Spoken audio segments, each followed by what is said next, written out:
Hey everyone, sorry I'm trying to figure out my fingers here and they are on the screen. It's Brian, your financial advisor, realtor, and life insurance specialist, estate specialist here in the city of Windsor as well too. It is the 20th of May, I think today. I just wanted to do another quick video, a little bit about markets to be able to teach you a little bit on video so that you can watch this and learn a little bit. So over my shoulder here, you'll see today that the Dow is trading at 31,000. The problem with 31,000 is if we close underneath this from a chartist's perspective, the next support level, as I've been saying, is 30,900 and change. Keep it simple, 30,900. So I said about 4 or 5 days ago in a Facebook post that I felt that 30,900 was just baked in, that we were going to get there. We've seen a bounce off of 31,226. That was support for a long time. Yesterday, we got there again and we bounced up. It was support for a long time. Now suddenly, if we close here or under 31,232, then our next support level becomes 30,900. The problem from a charting perspective is that if we close under 30,900, then mathematically we're in a correction. We're in a correction. It's completely different. It's a bigger drop. And the problem becomes that the next support level after 30,900, the next support level becomes 29,900. So there's 1,000 points that could come off of this even more. There's over 1,000 points more that could come off in this market correction. The other thing that we're seeing here in the markets today, if I was to rewind this,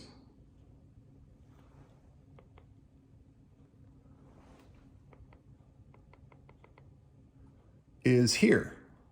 So S&P 500, I want to go to, there's a specific thing that I want to find for this video. I had it. There's copper is down a little bit, silver, gold, all that stuff. 10-year note. Let's go there.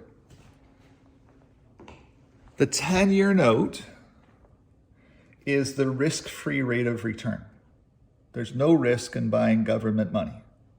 The 10-year note a week ago was over 3. It was as high as 3.2, meaning that people, when yields go down and price goes up in a bond, when people move to bonds.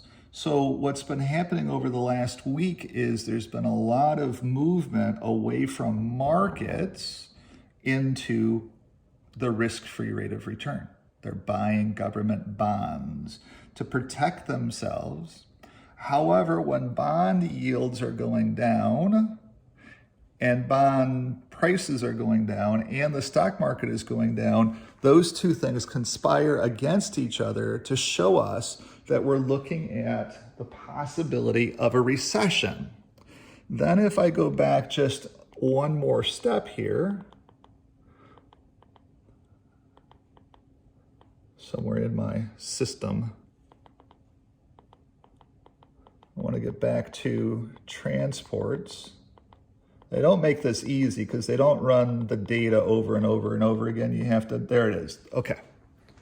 So here the problem is that our transport sector is selling off hard. That's all of our trucking companies, airplane companies, flights and all that stuff. People are flying all over the place. They're going out for experiences and stuff. But the transports, the trucking sector is selling off hard. Also, the VIX is not yet above 30, but it's increasing. This is the volatility index, meaning how much volatility in the day and how much sell-side pressure there is, the VIX is starting to heat up a little bit. The VIX needs to get to 40 before we have we're done with our correction. And then the Russell is the small caps. The small caps are down 1.75, oh no, they're down 0.9% today. And small caps are the small businesses out there in the index. And when small stocks sell off, that's also a precursor that things aren't good for them. So there's something that the market is seeing. There's something in the future that the market is there for. And I believe that we have printed that we're currently in a recession, because a recession is, by definition, 2 quarters of back-to-back negative GDP growth. We had negative 1.4% last quarter, and we're waiting for the government to announce this quarter's GDP numbers. But I believe, and the market is telling us, that we're in a recession and that we should expect a negative GDP print when the government announces that for the second quarter of this year. The thing that scares me right now individually is that the cost of life is soaring for all of us.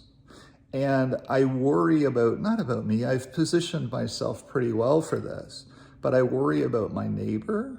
And that's why in this video, I'll say, if you'd like to learn more, there's plenty of things here on my YouTube channel to learn: real estate, insurance, investments, estates. It's all here on my YouTube channel.